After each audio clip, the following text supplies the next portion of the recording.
어제 11개 상임위원회가 구성이 됐습니다. 이 일에 대해서는 많은 상반된 평가들이 있는 게 분명합니다.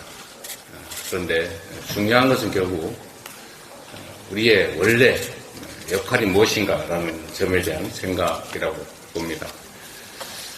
대한민국은 입법, 행정, 사법이 견제와 균형 속에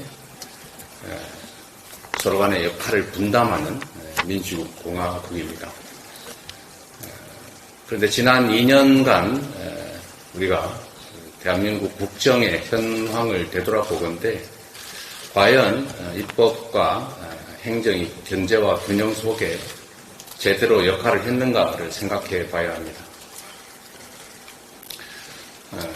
국회는 사실상 타협 또는 협상을 명분으로 개점 휴업 상태였고 민생 법안을 포함해서 국회가 해야 될 일들이 실제로 제대로 신속하게 처리된 일이 없습니다.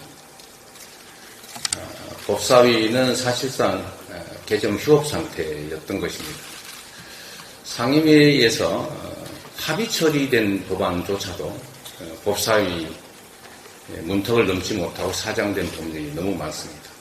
또 그것도 국회 선진화법에 따라서 정말로 1년이 가까운 긴 시간 동안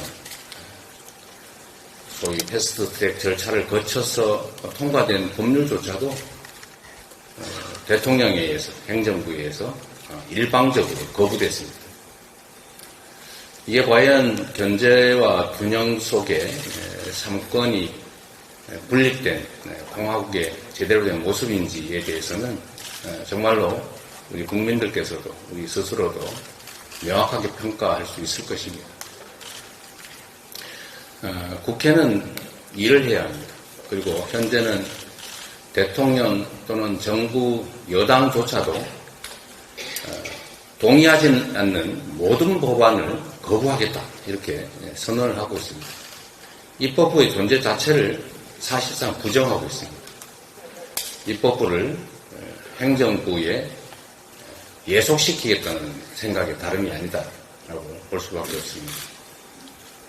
거부권이라고 하는 것이 대통령 또는 여당이 동의하지 못하면 무조건 행사될 수 있는 그런 권한이 아닙니다. 입법부와 행정부는 견제 균형을 맞춰야 하는 존재들입니다. 그리고 국회는 입법만 하는 것이 아니라 견제와 균형이라는 역할을 수행하기 위해서 국정에 대한 감시 역할을 또 해야 합니다. 그런데 상임위가 사실상 열리지 않다 보니까 국회가 제대로 열리지 않다 보니까 국정감시라고 하는 역할도 제대로 할 수가 없게 됐습니다.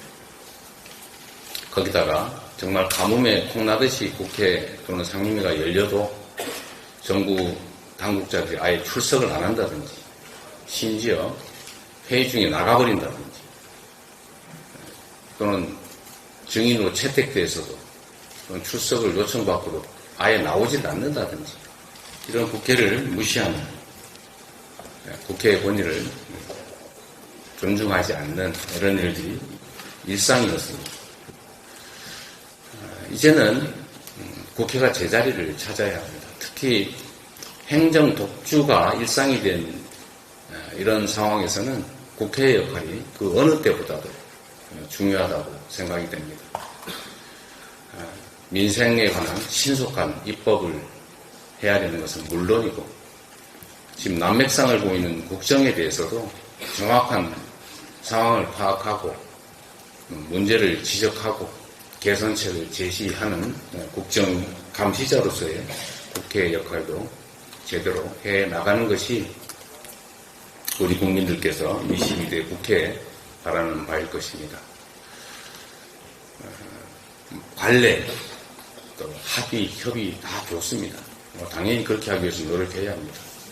그러나 관례나 합의, 협의를 빙자해서 국회의 역할을 사실상 못하게 하는 국회의 기능을 마비시키는 일은 있어서는 안 됩니다. 지금 민생 현장이 참으로 어렵습니다. 하루가 급하고 한시가 급한 상황인데 원구성 합의가 되지 않는다는 이유로 국회 기능을 장시간 작동하지 못하도록 방치하는 것도 결코 국민의 눈높이에서는 옳지 않을 것입니다.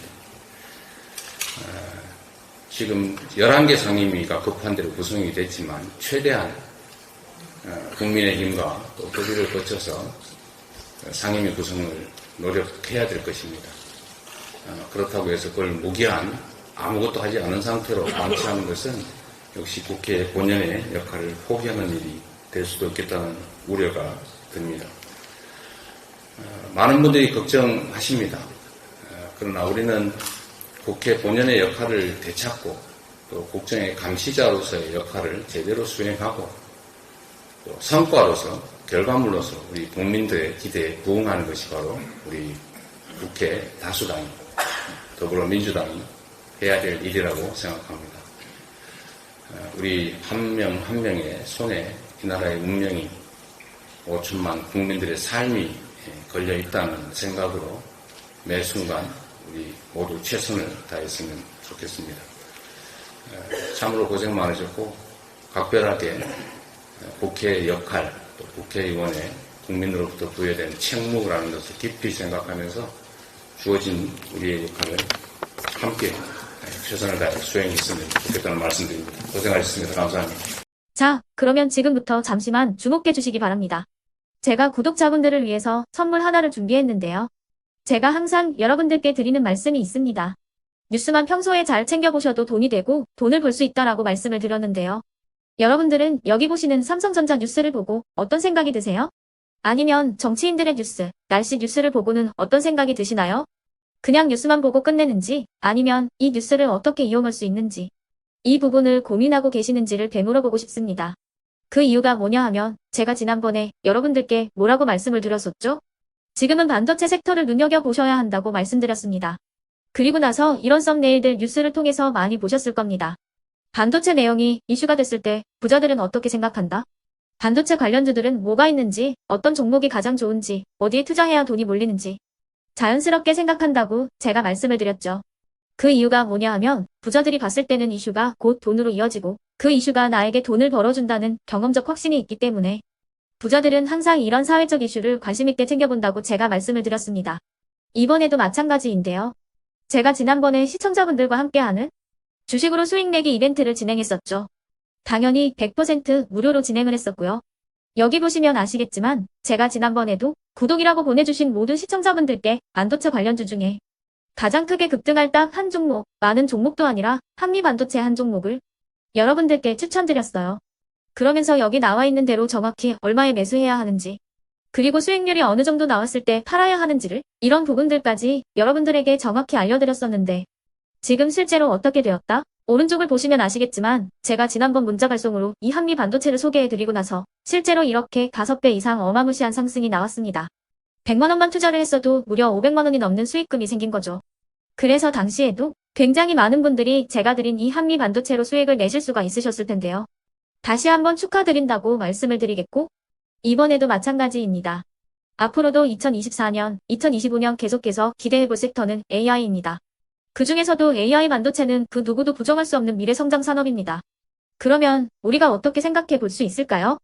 AI 반도체 종목 중에 앞으로 크게 대장 역할을 하면서 10배 이상 급등할 수 있는 템베고 종목을 지금부터 열심히 추적해야 한다는 겁니다.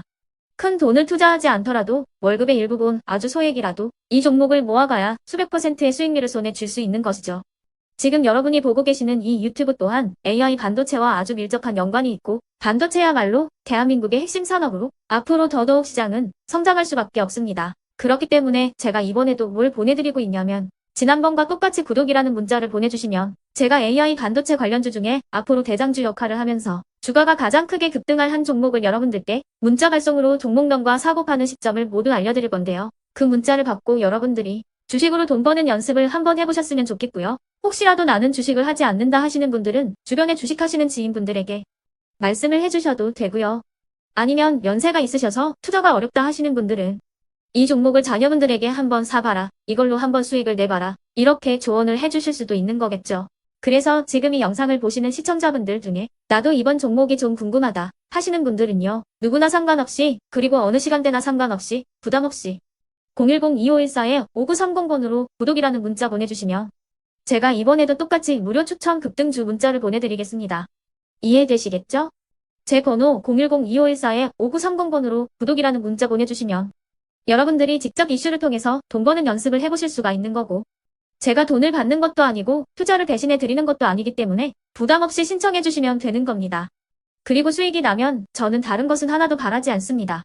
제 채널에 구독, 좋아요 한 번씩만 눌러주시라 이렇게 다시 한번 말씀을 드리겠습니다.